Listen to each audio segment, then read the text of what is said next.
What's up, YouTube? What we're looking at here is my assembly table, full of deuce reduxes. Goodness gracious. It's gonna be a party. Some blades. The rest of the blades haven't been blasted yet. Oh, you're standing right there. Come on, man. What? Just saying, dude. You just go ahead and continue on with your grinding, and by the time you're done, you'll be like, oh, look, there's a bunch of parts ready. That would be nice. The way it always kind of goes, right? It's true. It's true. Mm-hmm. Winning. Rope hand. Yep, bro pound. So, deuce reduxes. We don't have them put together yet? Of course not. You can slap one of the blades in that scale. It's got pop clip and everything in it. No, I don't want to do it. I don't wanna. So, those are happening right now. Where are those going? A little bit everywhere. A little bit everywhere? Yeah, Blade HQ, Knife Center, Blade Junkie. But it's posted on the website, right? No. No, because I didn't have a full count of who was in. Knife Centers. Did I say Knife Center already? Knife Center. We'll make sure to generate a list and put it up on the website. Go to the website. Cool. Better. Yeah. Hey! There you are. Go to the website. We actually have knives available on the site now. We're gonna be trying to keep more things available on the site. That's gonna be your center for information, for data, if you will. Trying to make it so. One of the other things you will find on my website is a pre-order for In-N-Out Burger. No, for the Fortis. Don't say In-N-Out Burger, dude. I'm hungry. So, you're looking at the two prototypes that we made for the Fortis. This is the first prototype. This is the second one. The ones that we will be coming out with in about 6 weeks, they're going to have the 3 mill line pattern, but not this goofy little notch, so they have that general shape. And overall, the knife's going to look pretty close to that. And, yeah, these are a pretty sweet knife. So you can pre-order it from us for $100 deposit. The rest of the payment of $450 is due when they are ready. And they're gonna have bronze pivot screw, bronze standoffs with the bronze pocket clip. Whammy. Do you want to talk about the little kits we're making up too?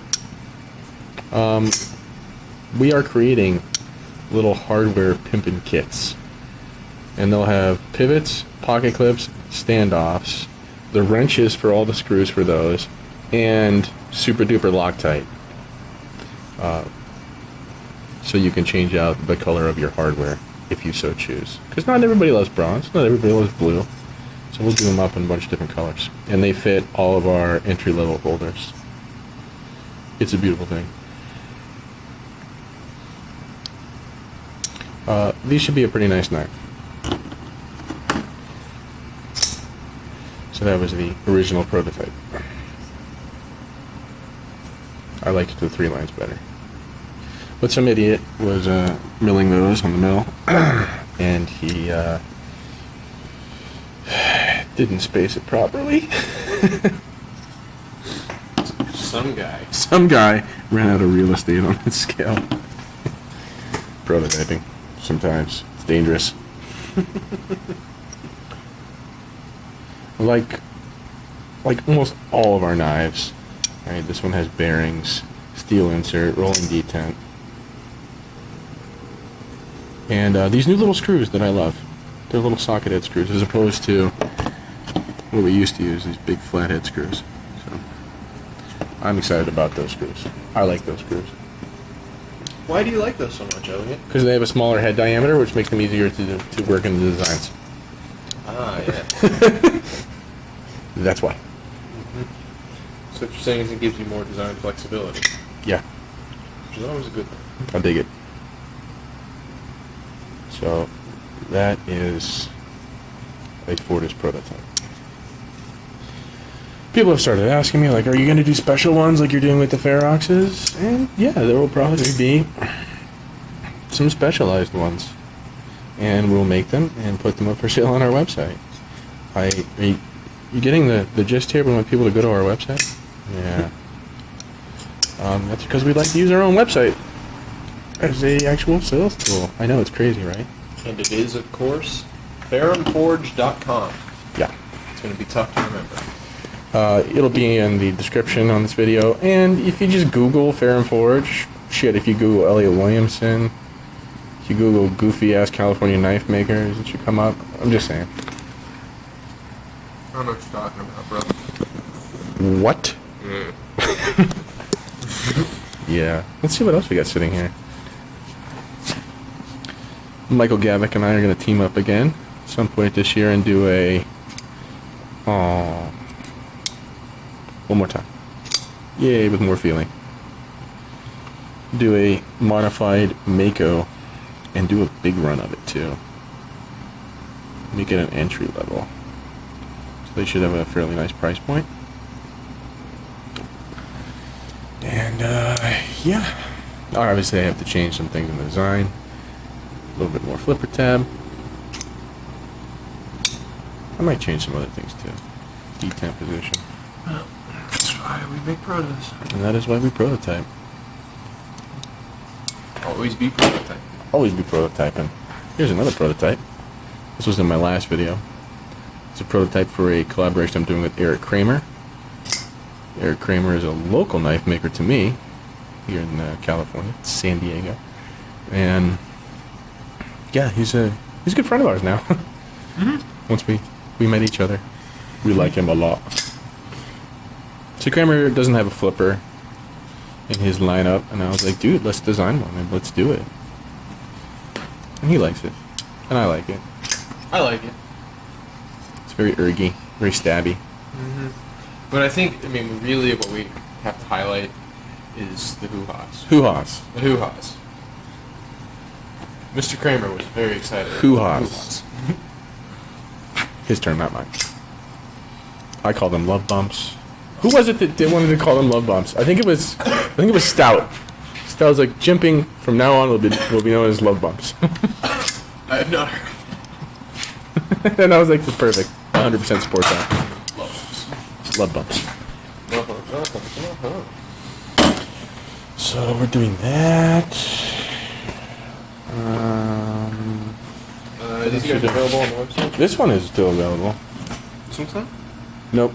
Somebody bought it? Yep. Knew it. You and your purple. This guy's still on there. Actually, I need to take that off. Note to self. Edit website tonight. Note to self. And I think we have some more Ferrox parts, right? Yeah. We'll make a couple more super specialized Ferroxes. As time permits. It's always about as time permits. Because we are busy. If you can't tell. Real busy. Well, people ask. They're like, how is it that you guys can make so many knives? Crazy. And one of the easiest answer is because we work like wild men. What day is it today? I don't even know what day it is. Saturday. Today is Saturday. Oh wow. Put it in perspective. I missed playoff football. Missed playoff football. My Ravens were playing. And it's clearly because I wasn't watching. Obviously.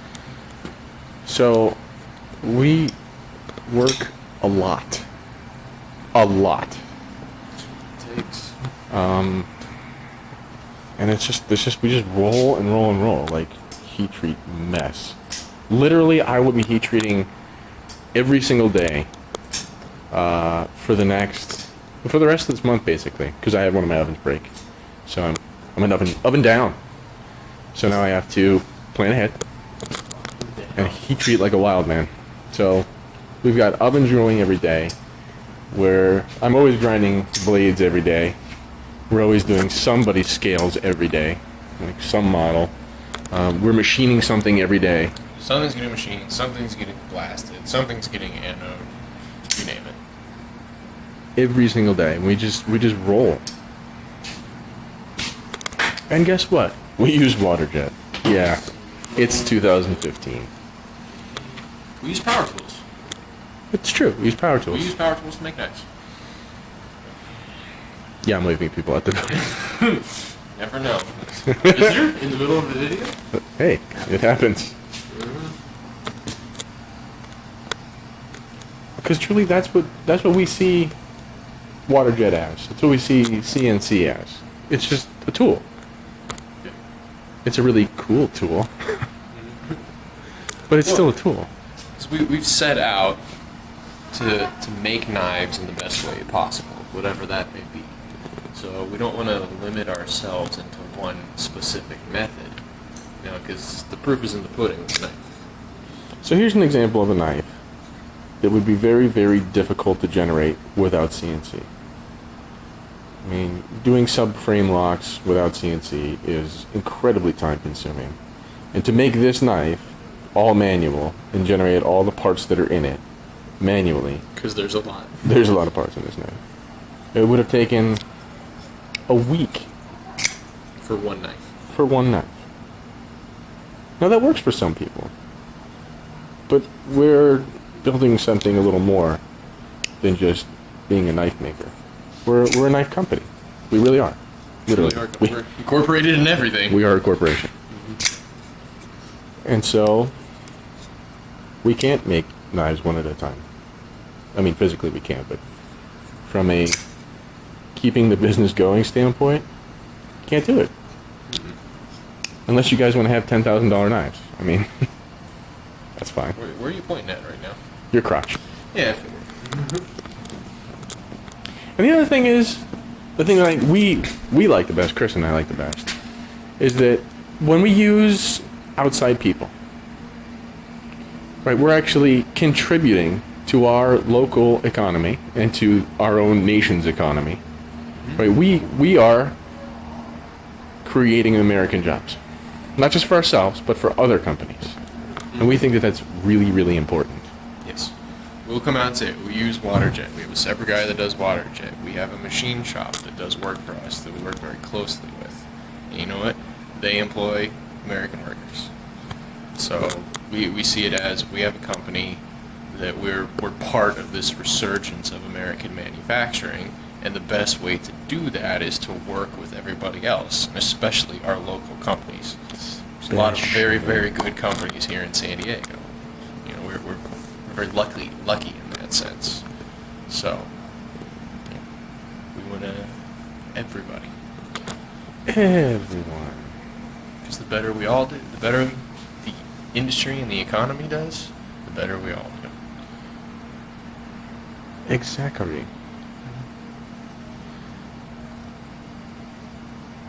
There's a little outside of knifery for us. Yeah, wow, we just did it. Wow, that was like philosophical It almost. was almost. Hey, it's important to us as a business, because that's what we are. It truly is. And from a very practical standpoint as well, is it possible, could we get a bunch of CNCs in here and a water jet in here, like what Greg Medford has done? Could we do that? Yeah, we could do that. I can run all that machinery. That's not a big deal at all. We can get that Yeah. coming along. But then I'm not contributing, right? And you would actually feel that, consumers, in the cost of your knives, because they would go up, because my overhead would go up, and therefore I would have to increase the price of my knives. Our time input. Because we don't price knives just willy-nilly, like just here's the number. No, they are literally broken down by We know exactly how much each knife cost costs per us. component, right? Cost per operation to generate component. Like, I do that. I have administrative day, and that's what I do. I sit there and go through all of our CAD designs and break them down. You should see his spreadsheets. They're amazing spreadsheets. Breathtaking. So we literally know exactly how much every part of every knife costs.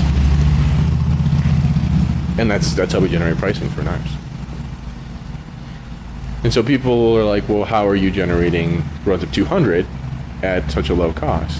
Well, lower than what we do around 25 at. And the answer is very, very simple.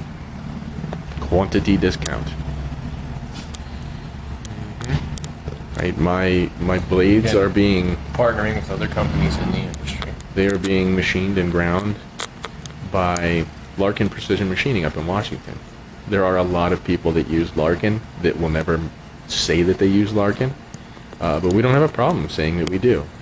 They did a fantastic job on the Ferox blades. And they can generate a blade from me for so many times less than I can do it myself. So many times less. Because how long would it take you to hand grind 200 blades? It's a month of grinding. Well, it's not just putting them on bevel grind, it's also dimensioning them down to their proper thickness, right? Heat treating them, and then putting a bevel grind on them. So that whole process, And then finishing. and then finishing, Don't forget the finishing. that whole process would literally take us more than a month, and we would be working on blades for that month straight. Like that's the difference. In that case, the business might go under. Yeah, like I don't know if we could pull that off. So, yeah, that's how we're able to do it. Quantity discount. Mm-hmm.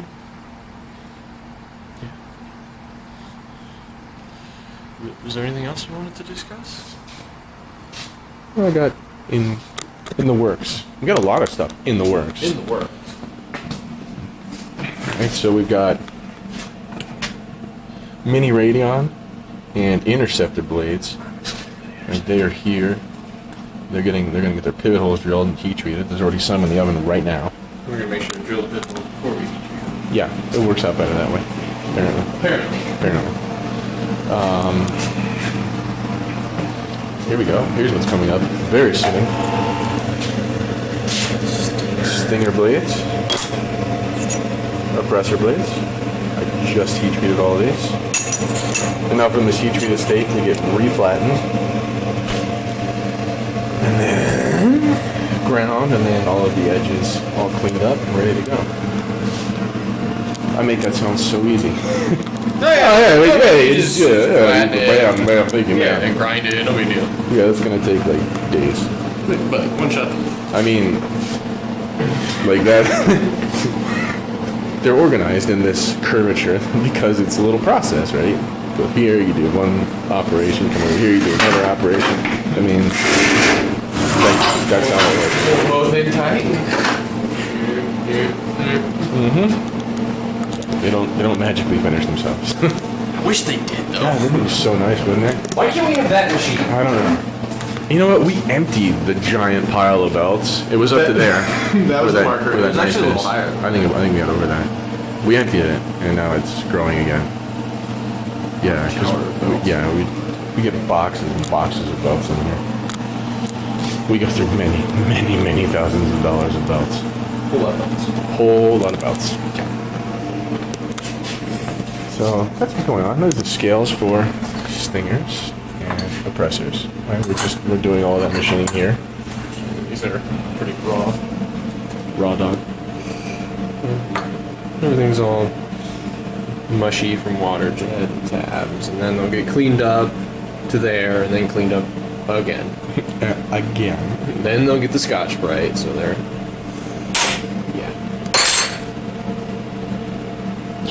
Yeah. But what do you guys do? Do you want to know exactly what I do to all these? So what I think is that we don't fit very nicely into any specific category. Our knives just don't mesh into people's the knife world's general conception of category of knife.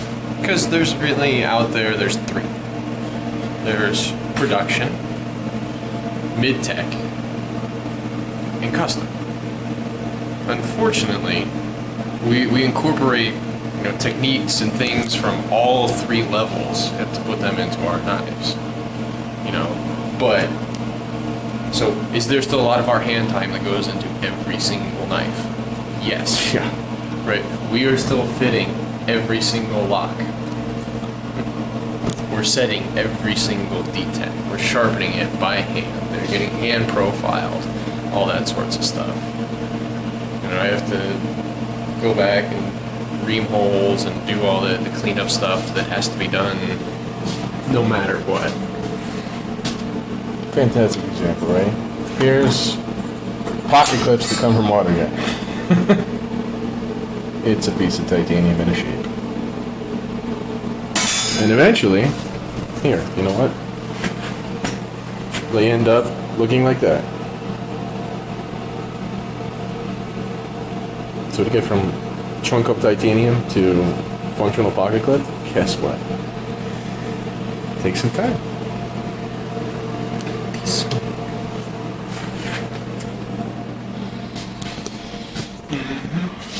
Did you have something else you wanted to comment on that topic? I can never remember. Is that the red or is it white? Never remember that.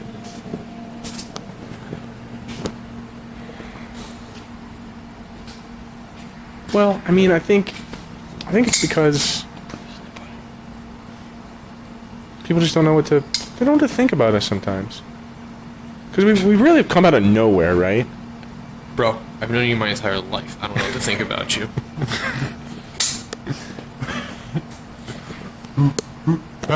Okay.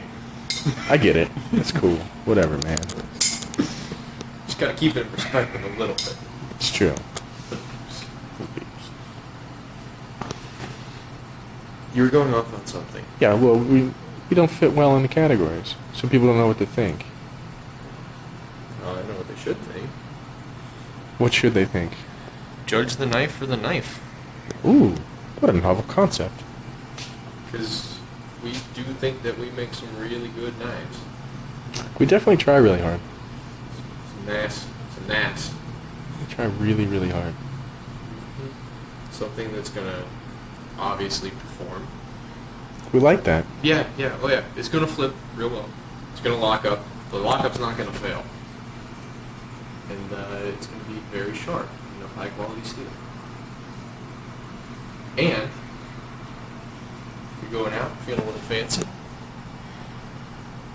Oh, fancy. Well, that's another thing that I think we do very differently is I have a personal commitment to utilizing high-end steels. Yes, I know how you feel about steel. I mean, I could definitely cut the cost of knives by using cheaper steel. I mean, the difference between a steel like Z-Finite and 154 CM is pretty large. It would actually affect the price of the knife. To put it also in perspective, it's the combination of the price of the steel itself, Mm-hmm. and then And the cost then? of doing all the processes to it. Yeah. Because the higher end steels that we like to use are not very easy to machine or grind or redimension or really do anything to. That's why we like them. Because they turn into blades that hold edges for a long time. Well, this is actually the real where the real price comes in any given material. It's not the actual material cost. I mean, some are really freaking expensive. Like SM100 is really expensive. It also happens to be very difficult to grind and machine, and it is expensive to do that. I mean, it's not like I use the word. I think difficult is an erroneous word to use in that. It is a time and a consuming process to turn SM100 into blades. Just as lots of belts. Just as it is a time and consuming process to grind 20 CV. Oh, I know. Especially when you compare it to like a 154 CM. I've seen how much longer it's taking you a lot longer to get through the 20 CV as opposed to the Z-Finite. And the Z-Finite, one of the reasons that we love it so much is that it has nice wear resistance, right, where you don't have to sharpen it every freaking day. It has almost best-in-class corrosion resistance. It's tried to acid etch Z-Finite. Didn't work. It's like, I think it's a little darker? Maybe? And it's really impact resistant. That's the thing I really like about it. Because people love to talk about the hardness of steel. Well, it's 60-something Rockwell.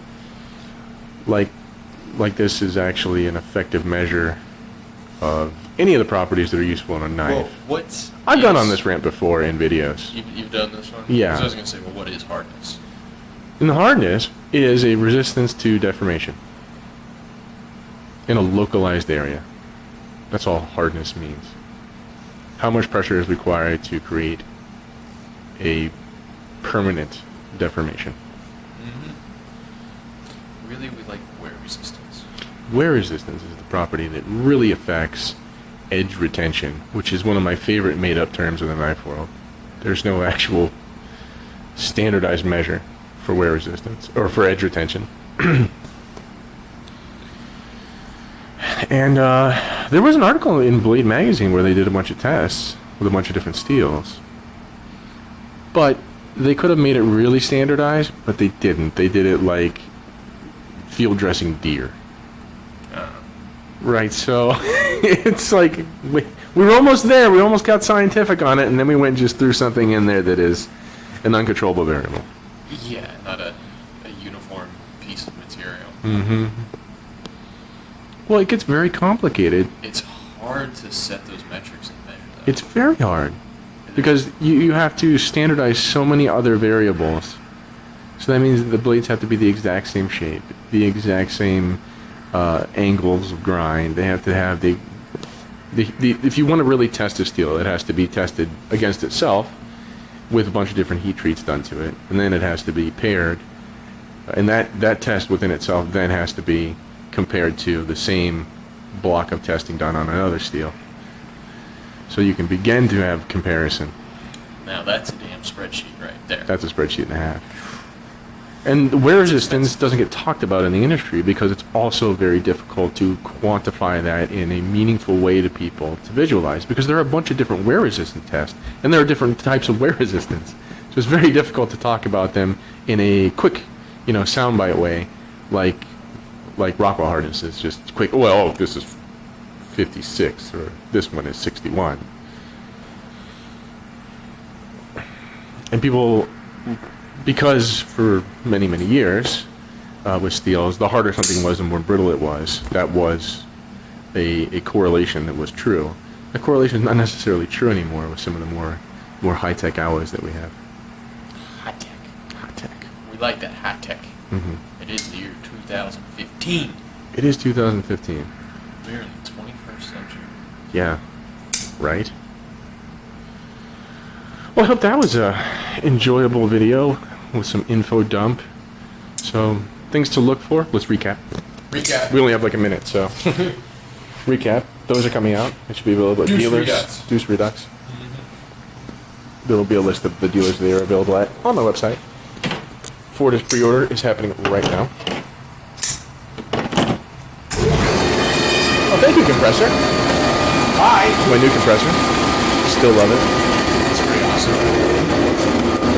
And basically, just go to my website, people. And sorry to everybody who lives in winter.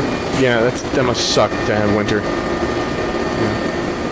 Dude, it's like 70. And for those of you that were here last Saturday at the Fair and Forge Knife Works get together, Of course, we forgot to mention that. I'm yeah, going to say a big thank you thanks for coming out. for coming out. It was fun, wasn't it?